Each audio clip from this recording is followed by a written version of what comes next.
Jodhpur high court के द्वारा BEd अभ्यर्थियों को प्राथमिक के लिए अमान्य कर दिया गया था, जिसके अगेंस्ट में श्री देवेश शर्मा जी के द्वारा ऑनरेबल सुप्रीम कोर्ट में इस मामले को चैलेंज किया गया और ऑनरेबल सुप्रीम कोर्ट ने भी जोधपुर हाईकोर्ट के फैसले को सही ठहराया था। अब इन सबके बाद से सोशल मीडिया साइट्स पर जो जानबूझ करके भ्रम की स्थिति को जन्म दिया जा रहा है कि बीएड अभ्यर्थी 3 जजों की बेंच में या फिर 5 जजों की बेंच में इसको चैलेंज कर सकते हैं, उसके रिगार्डिंग डेडिकेटेड वीडियो का मैंने लिंक आपको इस वीडियो के डिस्क्रिप्शन में दिया है कि उस चीज़ों में कितनी सच्चाई है, क्या ये प्रैक्टिकली पॉसिबल है। आप जरूर देखिएगा, आपके काफ़ी हद तक डाउट्स क्लियर हो जाएंगे। इस वीडियो में हम लोग इस बिंदु पर बात करेंगे कि जो पिटिशनर्स थे ऑनरेबल सुप्रीम कोर्ट में याचिका दायर किए थे, उनके द्वारा अब रिव्यू पिटिशन फाइल करने पर विचार किया जा रहा है, क्योंकि यही एकमात्र रास्ता ही है सुप्रीम कोर्ट के फैसले को माननीय सुप्रीम कोर्ट ही चाहेगी तो पलट सकती है और कोई दूसरा रास्ता नहीं है। अब सुप्रीम कोर्ट में जब ये याचिका दायर की जाएगी रिव्यू पिटिशन के तौर पर, तो अभी हाल ही में 2 जजों की बेंच ने जो फैसला दिया 11 अगस्त को, उनमें से एक जज बिहार के मामले में इसी मामले को सुन रहे थे और वो 3 जज के बेंच थी। उसमें उन्होंने 11 अगस्त 2023 के फैसले को ही बिहार में लागू करने के लिए राज्य सरकार को निर्देशित किया है। यानी कि एक तरीके से ये भी रिव्यू ही समझिए कि बिहार की प्राथमिक की भर्ती में जब 29 अगस्त को फैसले पर विचार करने के लिए बोला गया, तो वो उन्होंने उसी को ही लागू करने के लिए एक तरीके से कह दिया। तो रिव्यू पिटीशन में अगर इस पॉइंट पर अभ्यर्थी कोर्ट में जाते हैं कि बीएड अभ्यर्थी प्राथमिक में योग्य हैं अथवा नहीं, तो कोई भी इस मामले में दम नहीं है, क्योंकि रिव्यू पिटीशन का मतलब ये होता है कि माननीय सुप्रीम कोर्ट ने जो अपना जजमेंट दिया है, उस जजमेंट पर माननीय कोर्ट फिर से विचार करे। अगर आप कुछ नया पॉइंट बताते हैं जो कि पहले नहीं रखा गया है, या फिर कुछ नया घटनाओं का जिक्र करते हैं जो कि पहले आपने कोर्ट में अपने वकील के माध्यम से नहीं रखा था, क्योंकि एनसीटी के 28 जून 2018 के नोटिफिकेशन को जारी करने की प्रक्रिया गलत थी, जो आज भी गलत है, क्योंकि वही सब स्थिति आज भी है, कुछ नया उसमें बोलने के लिए तो है नहीं। तो निश्चित तौर पर रिव्यू पिटीशन अगर इस पॉइंट पर दाखिल किया जाता है कि बीएड अभ्यर्थी की योग्यता को लेकर के, तो निश्चित तौर पर इस रिव्यू पिटीशन में कोई भी दम नहीं रहेगा। इसका एक केवल पक्ष ये हो सकता है कि अभ्यर्थियों को रिलैक्स्ड करने के लिए कि जो अभ्यर्थी 18 से 23 तक जिन्होंने बीएड कर रखा है, उनको कुछ रिलैक्सेशन दे दिया जाए। इस मामले को लेकर के अभ्यर्थी अब रिव्यू पिटीशन फाइल करने पर विचार कर रहे हैं, क्योंकि पहले जो उनके द्वारा बीएड अभ्यर्थियों को योग्यता को लेकर के लड़ाई थी, अब वो योग्यता को लेकर के लड़ाई नहीं है। अब उनको रिलैक्स करने के लिए कि चूंकि उस नोटिफिकेशन को देख करके अभ्यर्थी बीएड किए हुए थे, इसलिए उनको कुछ रियायत दी जाए। और साथ ही साथ माननीय सुप्रीम कोर्ट के जजमेंट में अन्य राज्यों का जहां पर जिक्र नहीं किया गया है, जैसे कि आप उत्तर प्रदेश और बिहार का देखेंगे, तो वहां पर पहले के मामले को ऑनरेबल सुप्रीम कोर्ट ने अपने जजमेंट में जगह दी है। तो वहां की भर्तियों को तो उन्होंने डायरेक्शन दे दिया है कि इसी के तहत कंप्लीट किया जाए। अन्य राज्यों की जो एसएलपी थी उसका भी जिक्र किया, जैसे कि पश्चिम बंगाल वाले मामले में। तो अन्य राज्य जहां पर इस प्रकार के मामले नहीं थे, जिस पर ऑनरेबल सुप्रीम कोर्ट ने कोई भी अपना स्टैंड क्लियर नहीं किया है, उन सबको लेकर के अगर रिव्यू पिटीशन होता है कोई भी ये, तो कम से कम इस सभी मुद्दों पर फिर से चर्चा होगी कि ये फैसला कब से लागू किया जाए। क्योंकि रेट्रोस्पेक्टिव होना थोड़ा मुश्किल है। मुश्किल इस वजह से क्योंकि जो भर्तियां कंप्लीट हो चुकी हैं, जैसे कि केबीएस पीआरटी 2019 की भर्ती 69,000 शिक्षकों की भर्ती, तो इन सभी मामलों में उस समय तक चूंकि वो नोटिफिकेशन प्रभावी था, तब ये भर्ती कंप्लीट हुई। लेकिन 69,000 वाले मामले में आप देखेंगे तो एक मामला अभी भी पेंडिंग है, जो कि इनकी एलिजिबिलिटी से जुड़ा हुआ था। तो ये मामला उत्तर प्रदेश में अलग कंडीशन है। देखिए, ये सभी राज्यों की जो स्थितियां हैं, सबकी राज्यों की स्थितियां अलग अलग हैं। इसलिए ऑनरेबल सुप्रीम कोर्ट अपने जजमेंट को फिर से डिफाइन कर सकता है, अगर ये मामला रिव्यू पिटीशन के तौर पर जाता है, कि अन्य राज्यों में जो भर्तियां कंप्लीट हो चुकी हैं उसको किस प्रकार से ट्रीट किया जाए, जो भर्तियां रनिंग में है उसको किस प्रकार से ट्रीट किया जाए, और जो भर्तियां रनिंग में मतलब चल रही हैं वो किस हद तक कंप्लीट हुई है। क्या केवल अभी आवेदन लिए गए हैं, क्या रिजल्ट जारी कर दिया गया है, क्या काउंसलिंग हो गई है, क्या नियुक्ति पत्र दे दिया गया है। ये सब अलग अलग स्टेजेज हैं, और आप देखेंगे तो यही सब स्टेजेज अलग अलग राज्यों में चल रहे हैं। जैसे कि बिहार मामला देख लीजिए, तो यहां पर आवेदन लेकर के परीक्षा ले लिया गया है। उसके बाद से छत्तीसगढ़ मामला देख लीजिए, तो बीएड अभ्यर्थियों का आवेदन लिया गया, उसके बाद से रिजल्ट भी घोषित हो गया और उनको काउंसलिंग में शामिल कराने की प्रक्रिया चल रही है। मध्य प्रदेश में आप देखेंगे तो ऐसे अभ्यर्थी जिनका बीएड था उनको नियुक्ति पत्र तक दे दिया गया, तो वो एक कदम और आगे है। तो ये सब कुछ तय किया जाएगा जब रिव्यू पिटीशन फाइल होगा कि किस हद तक अगर भर्ती कंप्लीट हो गई है तो उसको किस प्रकार से ट्रीट किया जाए।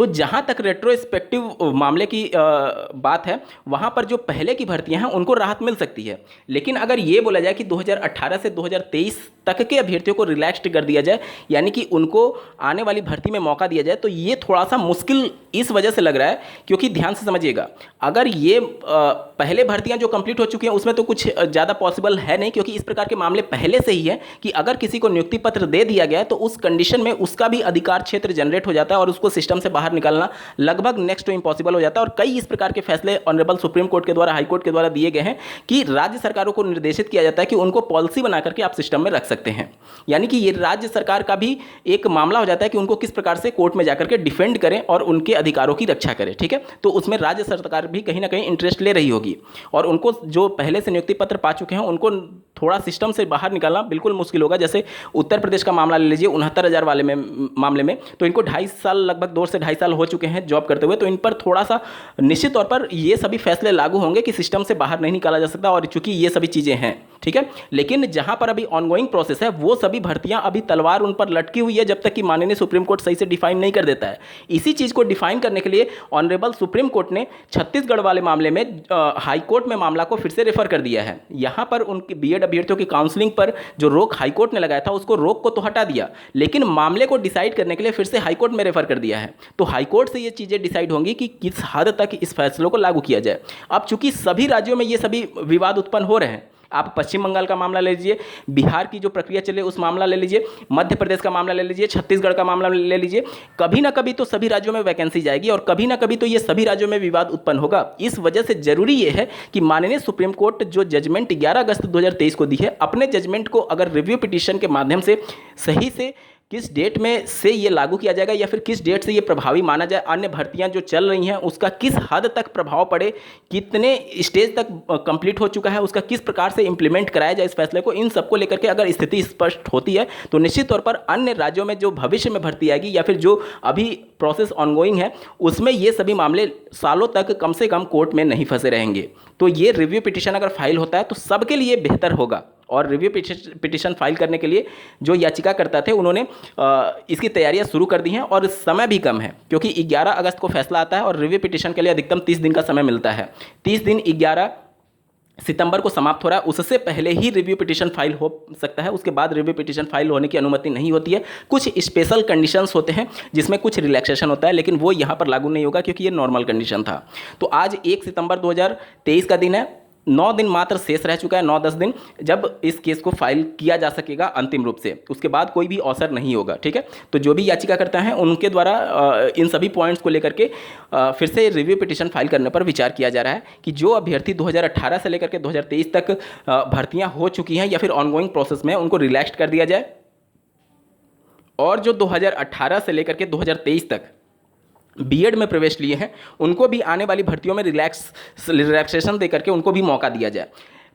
जो भर्ती वाला मामला है उसमें कहीं ना कहीं रिलैक्सेशन मिलने की उम्मीद है, लेकिन जो 18 से 23 वाला बीएड वाला मामला है उसमें थोड़ा सा मुश्किल ये है कि चूंकि वो सभी मामले कंप्लीट हो चुके हैं जो पहले से भर्तियां कंप्लीट हुई हैं, उसमें तो अब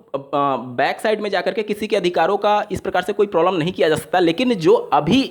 भविष्य में भर्ती आएंगी और 18 से 23 वाले बीएड अभ्यर्थियों को मौका दिए जाने की बात हो रही है, तो इससे डायरेक्टली डीएलएड वाले अभ्यर्थी भी प्रभावित होंगे और वो भी अपना पक्ष रखेंगे कि हमारे अधिकार का हनन हो रहा है। क्योंकि ऑनरेबल सुप्रीम कोर्ट ने 11 अगस्त को इनको अमान्य घोषित कर दिया है, तो ये प्राइमरी के पद डीएलएड वालों के लिए हैं, और अगर डीएलएड वालों